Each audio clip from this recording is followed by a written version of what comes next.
بسم اللہ الرحمن الرحیم۔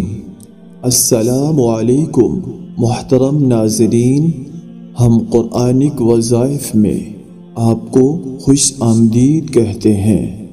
ہم امید کرتے ہیں کہ آپ خیریت سے ہوں گے اور ہماری دعا ہے کہ اللہ پاک آپ کو خیر و عافیت سے رکھے۔ محترم ناظرین، تقدیر الہی کو دعا کے سوا اور کوئی چیز نہیں ٹال سکتی۔ دعا کی فضیلت، اہمیت اور مشروعات و ترغیب کے بارے میں سب سے پہلے ہم اللہ رب العزت کی مقدس کتاب میں وارد ہونے والی آیت کریمہ کا ذکر کریں گے، پھر اس سلسلے میں سنت مطہرہ سے صحیح احادیث بیان کریں گے اور بعد میں اس تعلق سے چند ضعیف روایات کا ذکر کریں گے تاکہ قارئین کرام صحیح چیز کو اختیار کر سکے اور غیر صحیح سے اجتناب ان کے لیے آسان رہے۔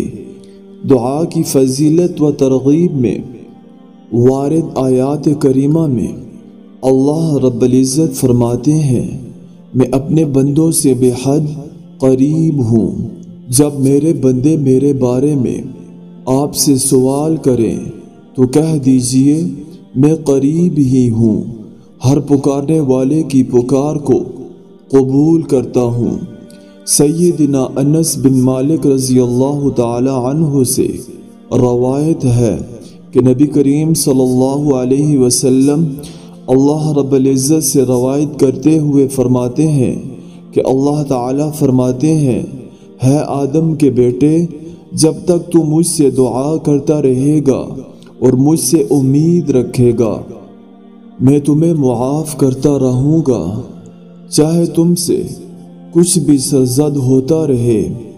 ہے ابن آدم، مجھے اس امر کی کوئی پرواہ نہیں کہ اگر تمہارے گناہ آسمانوں کی بلندیوں تک بھی پہنچ جائیں، پھر تم مجھ سے بخشش طلب کرو تو میں تمہیں بخش دوں گا اور مجھے اس کی کوئی پرواہ نہیں۔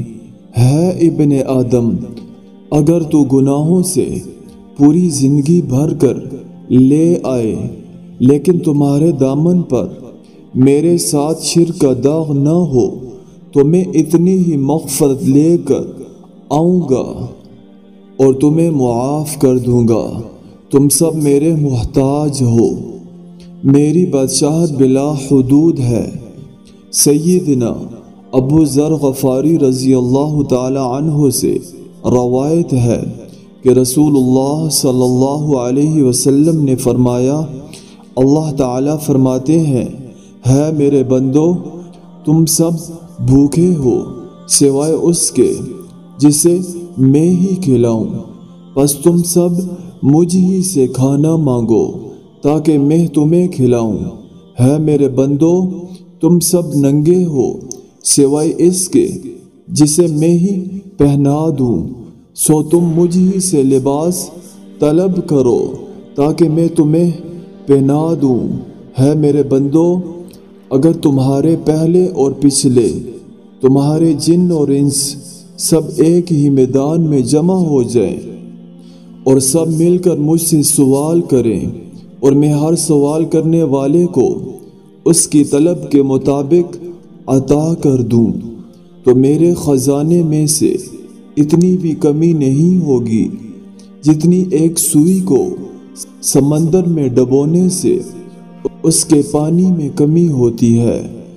محترم ناظرین، آج کا وظیفہ 15 شعبان کی رات، شب برات جو قریب ہے، اس رات میں یہ وظیفہ کرنا ہے۔ آپ نے سب سے پہلے 3 بار سبحان اللہ و بحمدہ سبحان اللہ العظیم کی 3 بار تسبیح پڑھنی ہے، پھر اس کے بعد 2 رکعت نوافل کی نیت کرنی ہے۔ اس کے بعد پہلی رکعت کے اندر ثنا کے بعد سورہ فاتحہ شریف اور اس کے بعد 11 مرتبہ سورہ کوثر پڑھنی ہے۔ دوسری رکعت کے اندر سورہ فاتحہ شریف کے بعد 11 مرتبہ سورہ اخلاص پڑھنی ہے۔ یہ 2 رکعت نماز نوافل پورے کرنے ہیں، اور نوافل سے پہلے جو آپ کی نیک خواہش ہو، کوئی حاجات ہو، ان کو ذہن میں رکھ کر نوافل کی نیت کرنی ہے۔ یہ عمل آپ نے اس رات کو لازمی کرنا ہے۔ انشاءاللہ العزیز آپ کی ہر پریشانی، ہر خواہش، ہر حاجات اللہ رب العزت کے فضل و کرم سے پوری ہو جائے گی۔ اب آپ سے اجازت چاہیں گے، اپنا ڈھیر سارا خیال رکھیے گا۔ اللہ نگہبان۔ السلام علیکم ورحمۃ اللہ وبرکاتہ۔